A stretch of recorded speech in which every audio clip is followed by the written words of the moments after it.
Se mettre donc en place avec cette dextérité pour une douzaine de minutes. de la batterie.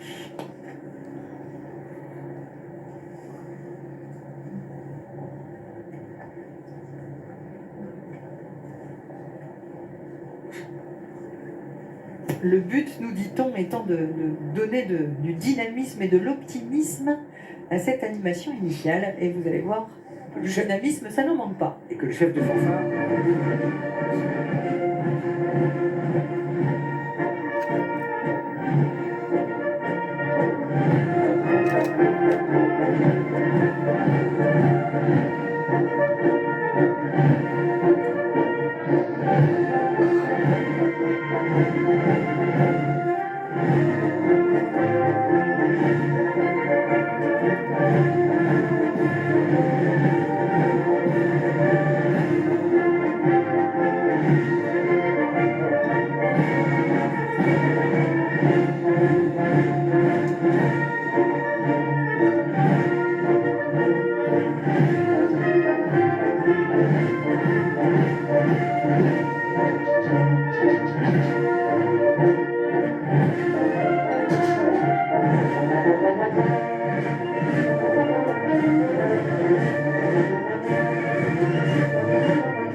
Écoutez le son des baguettes.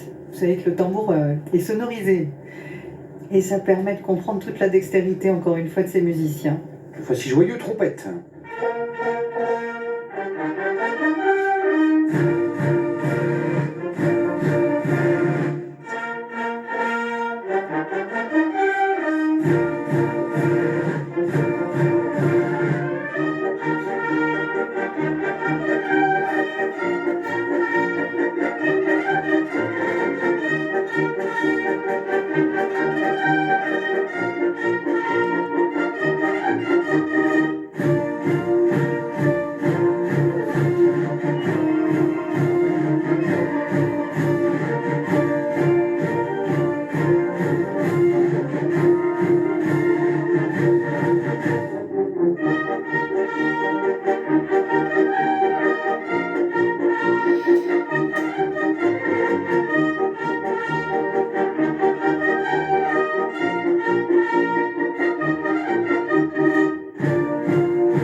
donc pour ces musiques d'ouverture.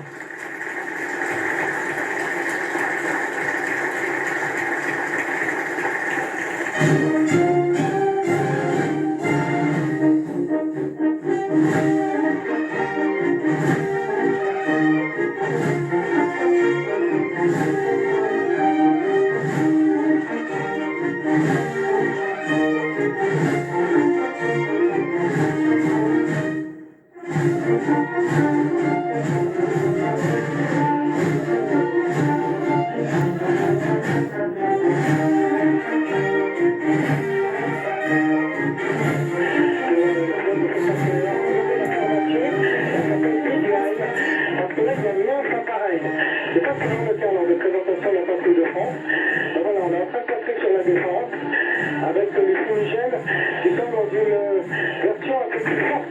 Donc on les voit encore mieux. Hein, on m'a expliqué ça notamment. Ça nous donne une visibilité beaucoup plus importante. Et puis également cette formation à 9 appareils. On va voir ces campagnes encore un peu plus précis. Alors sur les Champs-Élysées, et puis on ne les voit pas ces Champs-Élysées.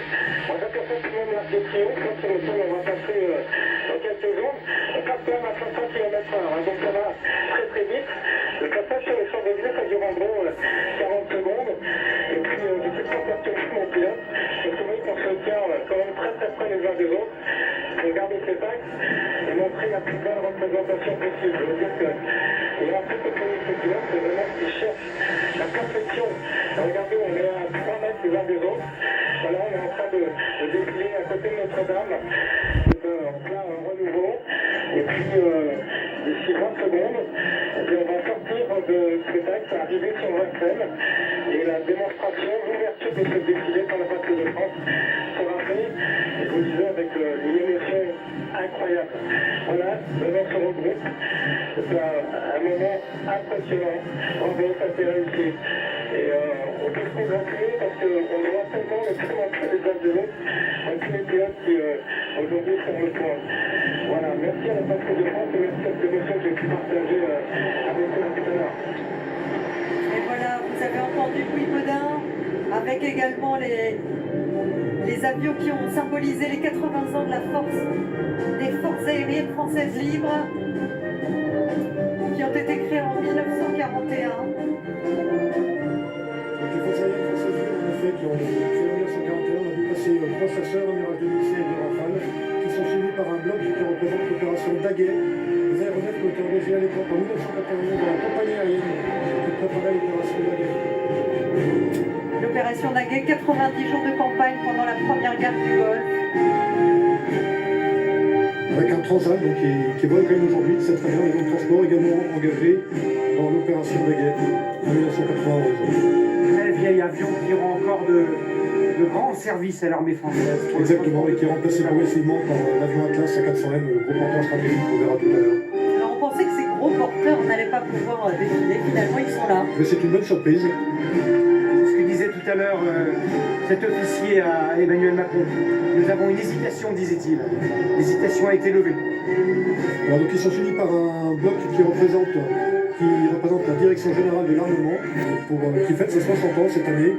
Donc ce sont des avions d'essai, un chasseur Mirage 2000B et 2 Alpha Jet, qui sont en fait des avions bord d'essai, à bord desquels on installe des appareils, des munitions que l'on veut tester.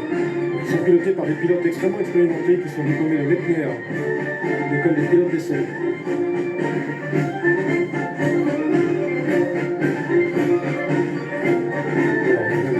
B, les 2 Alpha Jet de la DGA, Direction Générale de l'Armée, pour ce genre de travaux, des matériels futurs aéronautiques.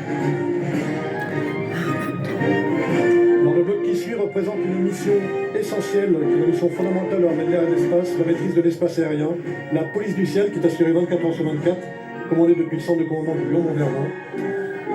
On a l'impression que la WAX, lui, n'est pas là. Hein. Non, la WAX n'est pas en tête de ce dispositif comme prévu. En revanche, vous avez à l'image des Mirage 2000-5, donc Mirage chasseurs de supériorité aérienne, et des intercepteurs qui sont évidemment armés avec des missiles air-air, et 2 Mirage 2000B, biplaces qui sont destinés à la formation. Alors, le module qui vient ensuite, c'est un module qui représente la capacité d'action massive de l'armée de l'air dans la profondeur. Donc, c'est un bloc massif représentatif en fait d'une mission autonome de frappe conventionnelle dans la profondeur en territoire hostile. Une telle mission, elle requiert la capacité à agir loin et longtemps. Donc là, on n'a pas le ravitailleur, mais il est essentiel à ce type de mission. Et puis ensuite, deux types d'aéronefs, donc ceux qui vont conduire la frappe aérienne sur les objectifs identifiés, donc ce sont les Mirage 2000T, les bombardiers qui sont en tête, et ils sont suivis par des Rafales qui eux, sont chargés de balayer le ciel de la chasse aviatique. Ils sont les garants de notre capacité à pénétrer les espaces aériens qui sont tenus ou gestés. Voilà, c'est une mission de ce type qui a été conduite, l'opération Aducton, en 2018. L'opération qui visait à frapper des sites de fabrication d'armes chimiques en Syrie. Voilà, et voilà maintenant le module qui représente la mission de dissuasion nucléaire. Mission qui est également une mission stratégique de l'armée de l'air, puisque depuis 1964, l'armée de l'air assure sans interruption la permanence de la dissuasion nucléaire française, rejoint en 1972 par les sous-marins nucléaires lanceurs d'engins. Donc la dissuasion nucléaire, c'est l'assurance vie du sanctuaire national. Une mission de frappe nucléaire à longue portée, elle se fait évidemment avec un ravitailleur qui également ne vient pas aujourd'hui, et des rafales spécifiques à ce type de mission qui arment l'escadron Gascogne et Lafayette. Et oui, l'AWACS est là. Non, c'est Lokai. Alors, Lokai. Autre avion avec cette pastille, avion radar, Lokai de plus petite taille. vous avez raison, Gilles, c'est quasiment un AWACS, mais c'est un AWACS en petit format et qui sert au sein du groupe aérien embarqué. Donc ce sont les avions de l'aéronavale qui servent sur le porte-avions Charles de Gaulle. On reconnaît notamment les Rafales marines à leur crosse d'appontage. Donc ils ont été engagés de février à juin de cette année, au printemps, dans la mission Clémenceau 21, une mission qui s'est déroulée en Méditerranée orientale et dans le Golfe Persique, et qui notamment a poursuivi le combat contre l'État islamique. Les avions qui suivent sont des avions de patrouille maritime et de surveillance maritime, donc deux missions spécifiques aussi à l'aéronavale, à l'aéronautique navale. Donc les deux gros avions que vous voyez, ce sont des Brady Atlantique 2, des avions de patrouille maritime qui sont chargés notamment de surveiller l'espace aérien au-dessus de l'océan Atlantique et qui garantissent la sûreté notamment de notre dissuasion nucléaire en Atlantique. Ce sont des avions qui sont capables de larguer des bouées acoustiques pour chasser des sous-marins et ensuite éventuellement de les traiter avec des torpilles. Voilà, vient ensuite le module de transport qui représente la capacité de l'armée de l'air à projeter des forces et à projeter de la logistique sur les théâtres d'opérations lointains. Cet avion magnifique, très imposant, qui est en dotation dans l'armée de l'air depuis quelques années, l'avion Atlas A400M. Il est accompagné de deux avions CASA, les deux plus petits avions à gauche et à droite, et d'un avion de transport KC-130J, Hercule, donc un avion qui dote nouvellement l'armée de l'air, qui est entré récemment en dotation dans les forces. Il a une capacité particulière, c'est celle de pouvoir ravitailler en vol des hélicoptères. Maintenant, pour illustrer la mission de renseignement de l'armée de l'air, à côté des rafales de reconnaissance ou des drones, voici un avion léger de surveillance et de renseignement, qui est un avion qui est en dotation depuis peu de temps dans l'armée de l'air également, qui peut se déployer rapidement et discrètement sur une zone d'intérêt en opération. C'est un King Air 350 pour les connaisseurs qui l'auraient reconnu, mais à l'intérieur, il est évidemment bourré de matériel de recherche électromagnétique et de recherche image. Voilà, son petit nom, c'est Vador. Voilà enfin les avions écoles de l'armée de l'air. Donc les PC-21 à hélice, que vous voyez à l'image, qui sont les nouveaux avions équipant l'école de l'aviation de chasse de Cognac. L'arrivée de ces avions dans l'armée de l'air a permis de raccourcir notamment le cursus de formation du pilote de chasse, puisque on peut faire recours à la simulation embarquée pour simuler notamment l'entraînement au combat. Ça permet de faire gagner beaucoup de temps avant de basculer sur avion d'armes. On peut passer plus d'heures de formation à un moindre coût. Exactement. Et puis vous pouvez simuler des situations tactiques à bord, ce qui permet ensuite d'économiser sur le potentiel des avions d'armes. Là, donc, ils sont suivis par les Xingu, qui sont les avions de l'école de transport d'abord. Et alors, est-ce que le Dash et est-ce que le Canadair seront là?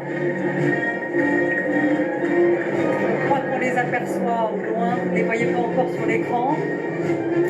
Mais ces avions, voilà, les voilà, très reconnaissables, qui luttent chaque année, chaque été contre les incendies et qui ont déjà commencé d'ailleurs à Narbonne, avec 300 hectares de garrigue qui sont partis en fumée récemment.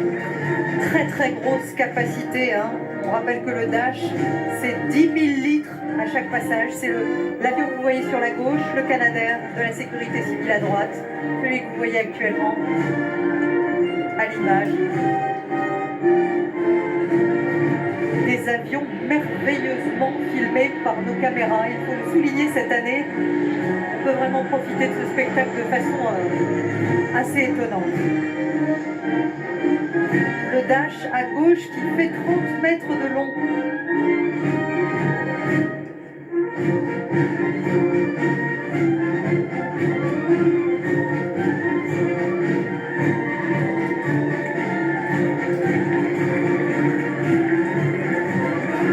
Des avions très applaudis qui ont provoqué un bruit absolument assourdissant ici sur les Champs-Élysées, alors que vous voyez s'avancer des hommes dont vous ne verrez pas le visage et pour cause, ils font partie de forces spéciales. C'est la force Takuba, ça veut dire sabre en langue touareg.